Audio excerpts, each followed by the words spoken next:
Do you know what you are involved in? When you go about the business, perhaps having to grind it out and share the gospel with an unbeliever, do you have any idea what you are doing? Prepare to see a vision and a vision.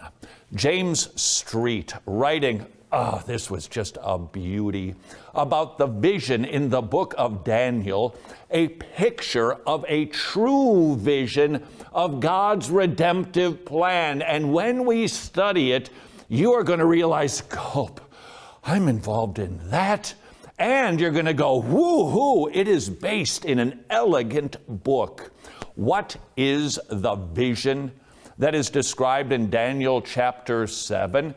It was a picture that was given to reveal what God is actually going to do, and it is profound. From James Street's article, in Daniel 7, the prophet Daniel sees a disturbing vision of 4 animals coming out of the sea. You remember, each one represents a formidable nation that would rule over the world at some point in the near or distant future, different empires. But as intimidating as each nation was, the Ancient of Days at the end of time obliterates the final beast, strips each of the other animals of its dominion. The vision reaches its climax when all the kingdoms are finally handed over to Jesus, the Son of Man. Son of Man. Jesus' favorite title for himself is pictured in a vision in Daniel chapter 7. Skedaddle now to Matthew chapter 28. Jesus Christ is about to ascend into heaven, and he gives the Great Commission. Go and make disciples, teaching them to obey all that I have commanded you, and lo, I am with you, even to the end of the age. What is the end of the age? When the Son of Man returns, gathers together his elect bride, and reigns forever and ever and ever. Prepare now to see the elegance of the Bible and to be, I hope, profoundly impacted by what you and I get to participate in when we are obedient to the Great Commission. From James Street, you remember, all authority has been given to me. That's Matthew 28:18. This is almost a direct quotation for the first line of Daniel chapter 7, verse 14 from the Septuagint. And authority was given to him. At this moment in Matthew's gospel, Jesus brings to the foreground what has been growing in the background of the narrative.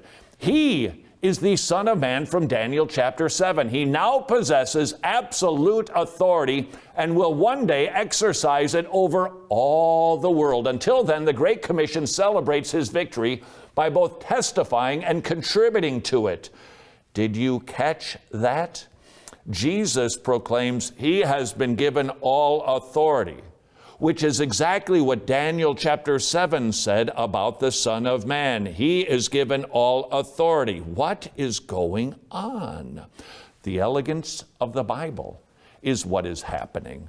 The scarlet thread woven throughout the pages of Scripture. These are not random books compiled in some sort of hop-scrabble, sort of whipped-together, whiz-bangery kind of way. Well, that one seems kind of good. Inspired by God, proclaiming one message: redemption through the Son of Man, who is shown to be given all authority in Daniel chapter 7, and he proclaims it about himself in Matthew 28. That's kind of lucky. Or is Jesus clearly revealing to the disciples who he is in the Great Commission when he says, all authority is given to me? Furthermore, what about when he proclaims, go and make disciples of all nations? Back to our article, Matthew 28:19, make disciples of all the nations. In the same way, the Son of Man compels all the peoples, nations, and men of every language to worship him in Daniel chapter 7:14. How lucky is that? Daniel describes a son of man who is given all authority. All nations will worship him. Jesus in Matthew 28 says, all authority is given to me. Go and make disciples of all nations so that they will worship him. We are 2 for 2. However, there is even more of a similarity between Daniel chapter 7 and Matthew chapter 28. And as we see the list grow, the only conclusion that you and I can have is this book we call the Bible is supernatural. And you and I are involved in something totally awesome.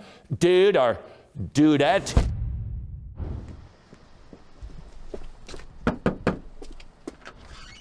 Hey, Todd. sweet. Take her around the block a few times? Who's a good girl? You're not, because nobody does good. No, not one. Romans 5 says we're born in sin and iniquity, and our hearts are deceitful and wicked. You know that if you'd use the law which brings about the knowledge of sin.